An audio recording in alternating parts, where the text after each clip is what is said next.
Should overweight passengers on flights be charged twice if they're too large to fit into a standard size seat? This week on Fast Track, too fat to fly. Why obese people are being asked by some airlines to pay double when taking to the skies. Plus, we're in the Netherlands for a festival for fiery follicles where only those lucky enough to have red hair are invited. And later on the Fast Track Travel Clinic, how to avoid car rental insurance issues and a hidden corner of Spain that's one of my favourite locations.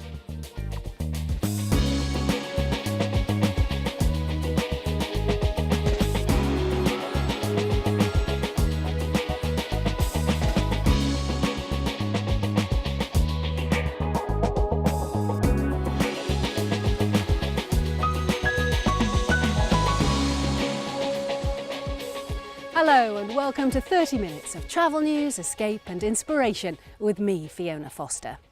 Now, one topic that often gets you bashing off angry emails to us is how airlines treat passengers carrying, shall we say, more than a little extra baggage.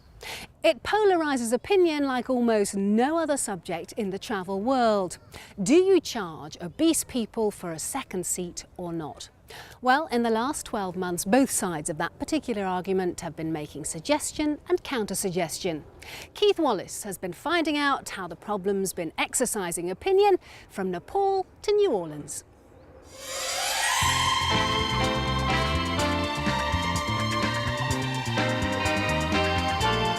Flying. It's so lovely. Friendly, attractive co-passengers, cabin crew who'll tuck you in for the night, and elbow room for a nice big morning stretch.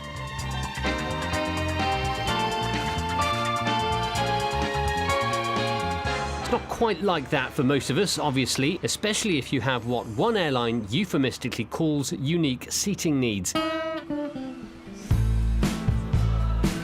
The World Health Organization says obesity has reached epidemic proportions globally. In the air, that means heavier planes and so more fuel consumption. Some airlines are dealing with this fairly abruptly. When I was flying with Southwest Airlines, they told me I was too fat to get on the airplane without buying an extra ticket. And they told me in front of a gate full of people. They asked my clothing size, how much I weighed. I asked what the policy was and no one knew it. So it was traumatic. They apologized profusely, saying that this isn't the way that they do things, and asked me to fly with them again. So I did. I think everyone deserves a second chance. I know that I like to have them. And the next flight I took was fine. Then, I took another flight, at which point I was embarrassed again. So at that point, I decided to sue them.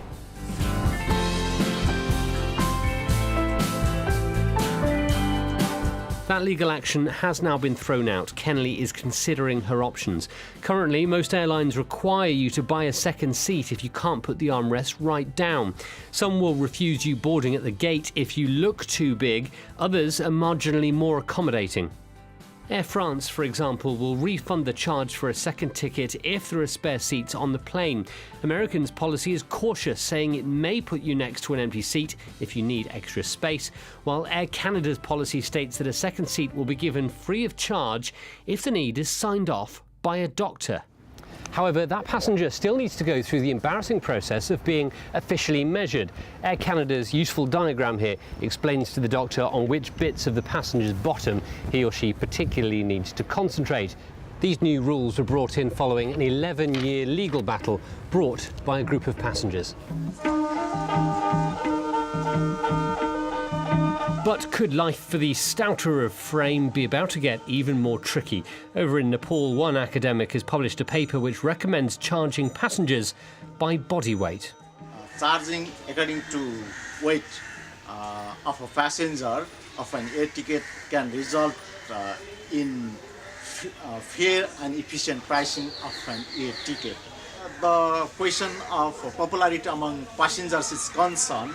There are many surveys undertaken in USA and UK about in order to know the perceptions of passengers. Majority of the passengers don't reject the concept. It all sounds far-fetched, but it already happens on at least one airline, though Air Samoa operates in one of the world's most obese nations and tends to fly smaller aircraft. The acid test will be whether airlines go for it. Dr. Batta says British Airways, Norwegian and Sweden-based SAS have all already reacted with some degree of negativity.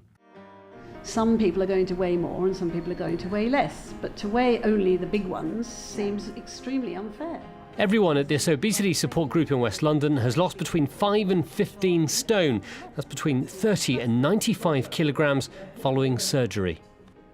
Would you fly with an airline which makes you buy a second seat? No way. No, so that's nobody. Nobody would. Nobody would. Okay, that's interesting. And would you ever be prepared to pay by weight at check-in? By which I mean your body weight. No, I've never got on the scale. Ridiculous. That's nobody. A wholly unscientific survey, but what comes through most strongly is that people here feel sensitivity is something that's been entirely lacking in the past, not just from the airlines, but also from fellow passengers. According to a recent YouGov survey, 63% of Americans think obese passengers should have to pay for a second seat. I was flying actually premium economy, so quite a generous seat in relative terms.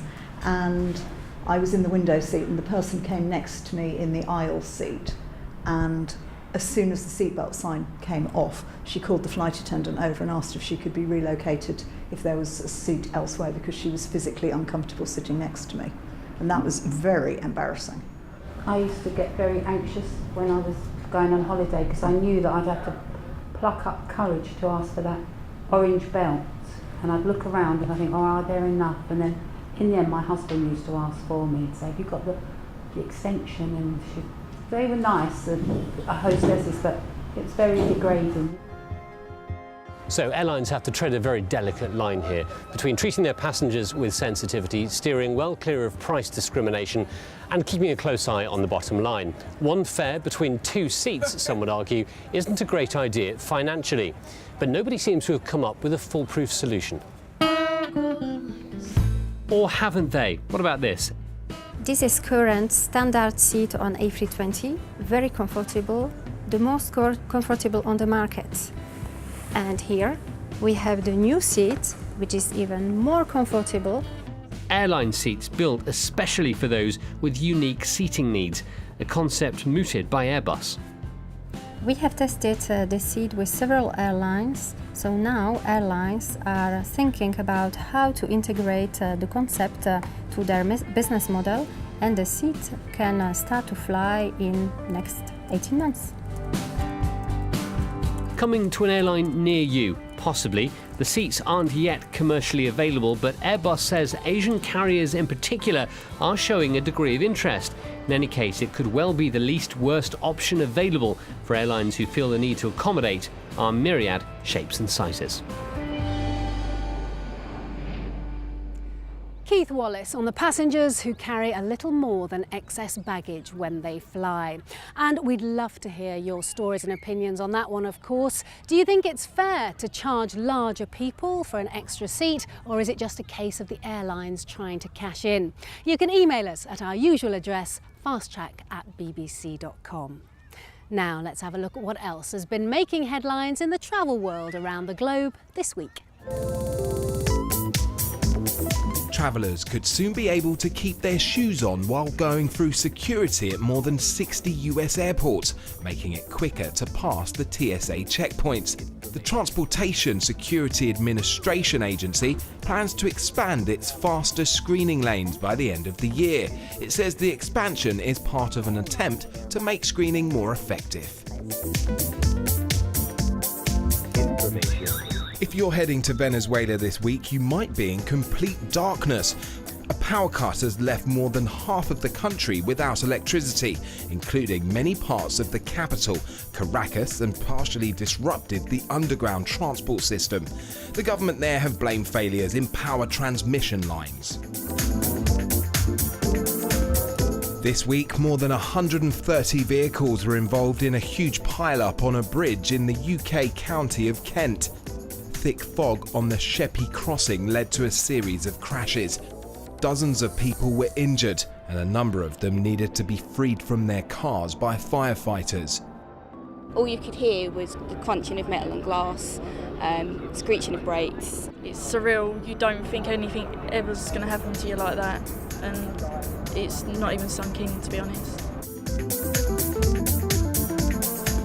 One kayaking adventurer's lucky escape now on the remote Governor Island in northwestern Australia. Ryan Blair claims he was trapped and stalked for 2 weeks by a 13-foot crocodile. I took the kayak and slammed it onto the rocks, jumped off, climbed as high as I could on the rocks. The crocodile come past where I just jumped off, went down, under, and then he was gone. He was only saved after the crew of a passing fishing boat saw his mirror glinting in the sun. Huge saltwater crocodiles are common in Australia's tropical north. And finally, China's fourth largest city, Chengdu, opened what's being called the world's biggest building this week.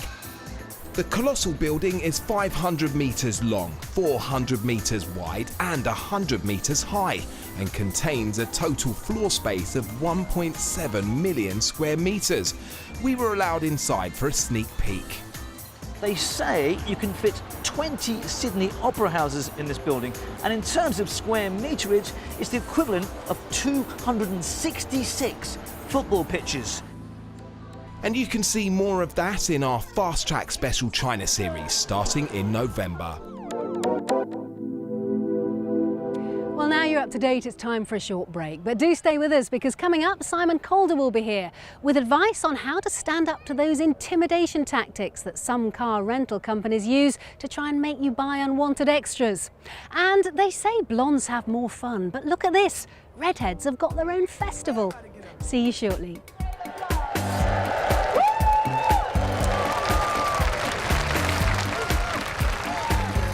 I get tired of the way that redheads get portrayed in the media.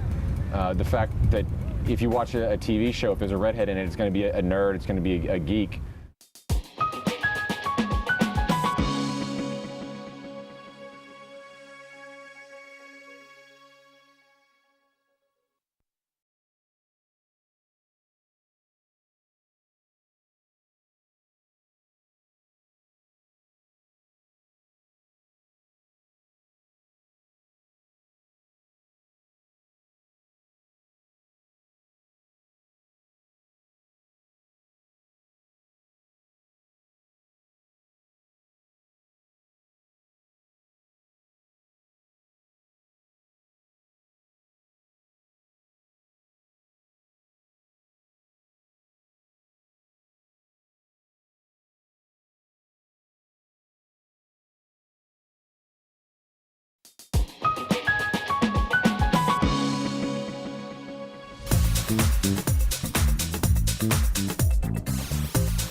Hello and welcome to the Fast Track Travel Clinic with me, Simon Calder.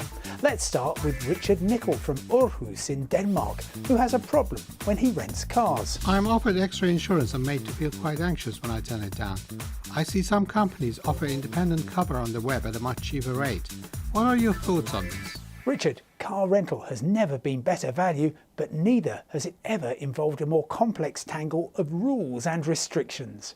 Here at Fast Track, we've heard plenty of cases of travellers feeling intimidated into taking out extra expensive insurance, with the usual line that if you don't take our insurance, you could be liable for thousands of dollars if there's any damage. Many of these examples are when cars have been booked through a broker with very low basic rates.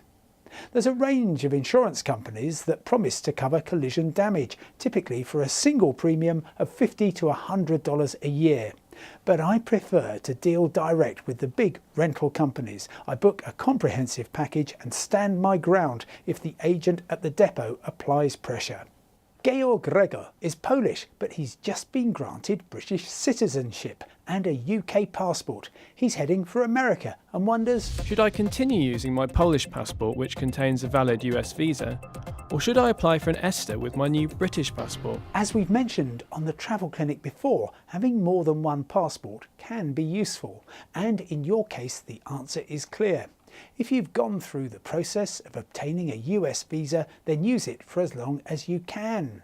Applying for an ESTA, that's the electronic system for travel authorization, will cost you more time and money and entitles you to a stay of only 3 months rather than 6 with your visa. Next, Lynn Lewis emails from her home in the Bahamas. She's just returned from a trip to Europe that started badly. My non-stop flight from Nassau to London Heathrow was cancelled and I was delayed to the following day. One of my travelling colleagues said I could write and ask for financial compensation. How do I do this? Lynn, your flight from the Bahamas to Britain was on British Airways, the only airline that flies this route. Because it's a European carrier flying to the EU, you're potentially eligible for €600 in compensation, nearly $800. But if BA can demonstrate that the cancellation was due to extraordinary circumstances, which could be anything from storms to strikes, then it has no obligation. You can find out swiftly if the airline thinks you qualify by entering your details on the claims page at ba.com. In my experience, if the airline agrees it was responsible, it will settle the claim swiftly. Finally, Anjali Garg is heading for Spain. Lucky lady. What place in Spain, in addition to Barcelona, will be good to visit in October? I will have 5 clear days in total. I have already been to Seville and Madrid. Anjali, look no further than the Costa Brava, stretching northeast from Barcelona towards the French border, and in particular Cadaqués, a whitewashed village wedged haphazardly between the mountains and the Mediterranean. It was the home of the surrealist Salvador Dali. The main pleasure is simply wandering beside the shore or up into the hills.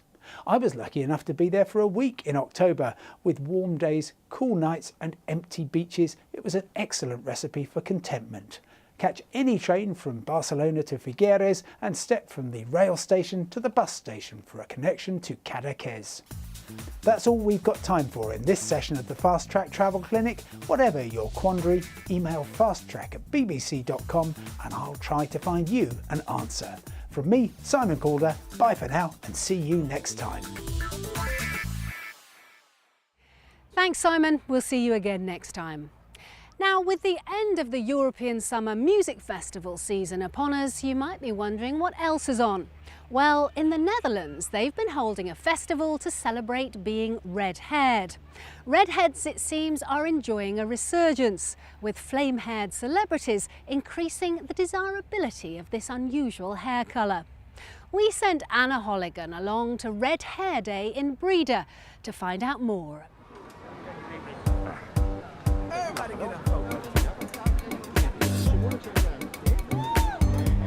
This is no ordinary festival, it's a record-breaking ginger festival.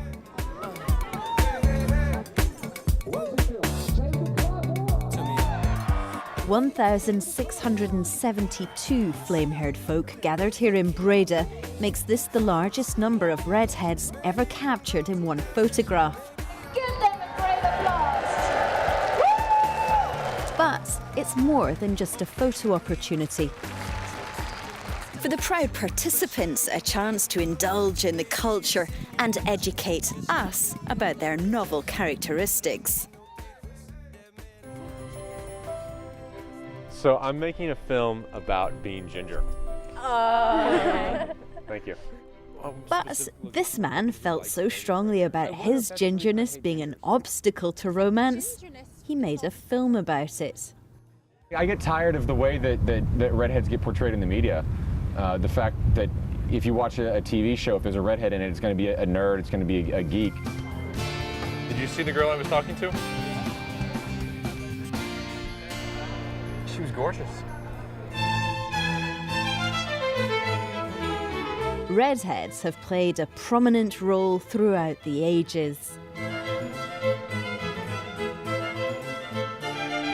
Contemporary icons have inspired a resurgence, a mass appreciation of gingerness.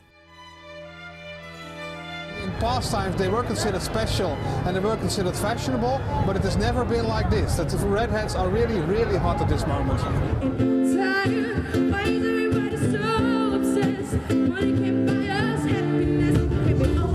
Although this festival is clearly very Dutch, if you want want to find the highest proportion of people with red hair, you will have to travel to Scotland, where more than 10% of the population has red hair, and up to 40% carry that special recessive gene that creates the redness. But to find the highest numbers of redheads, you'll have to travel to the United States. There, up to 8% of the population has red hair, and that calculates at approximately 18 million gingers. The Redhead Festival is free entry thanks to funding from the local council. Holding the event in Breda helps to filter tourists out of the Amsterdam hub and redistribute some of the economic benefits. The organisers say redheads from more than 50 countries registered this year, and they're expecting even more in 2014. So where have all of these redheads come from? Adversity breeds a strength of character, and I think ginger-haired people, they have a certain strength of character about them as well. I'm normal. I'm in the majority because we're all redheads here. Usually I feel a bit different with red hair, and I don't feel different here. Always look shiny, maybe. And the freckles, I think it's nice. It's that you feel special because you're not like all the other people, and as soon as you see another redhead people, it's like a connection between us and you feel something. Many of the parents at this Dutch Redhead Day told us their children had been bullied for being ginger. For them, this was a chance to overturn the stereotypes. And for the younger ones, an early opportunity to reinvent the negative experiences and turn them into a new way of seeing themselves and discover they're not alone. And now, the next generation of gingers here are making it clear there's no need to fear, they'll disappear. Anna Holligan, our ever-ready red-headed reporter. And that's it for this week, but next week Michelle is in Zimbabwe to take in the mighty Victoria Falls and to find out how a major UN conference on tourism is being used to help market the country to a global audience. Zimbabwe has set some ambitious targets in terms of tourist numbers and tourism revenue. It says it's looking to the emerging economies of Brazil, Russia, India and China, as well as its domestic market to meet those goals.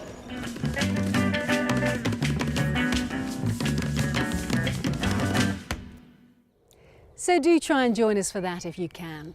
In the meantime, you can always check us out online for more news, views and inspiration on the addresses you can see now on the screen. But for now, from me, Fiona Foster, and the rest of the Fast Track team here at the beautiful Royal Botanic Gardens, Kew in London, thanks for watching and we'll see you again soon. Bye-bye.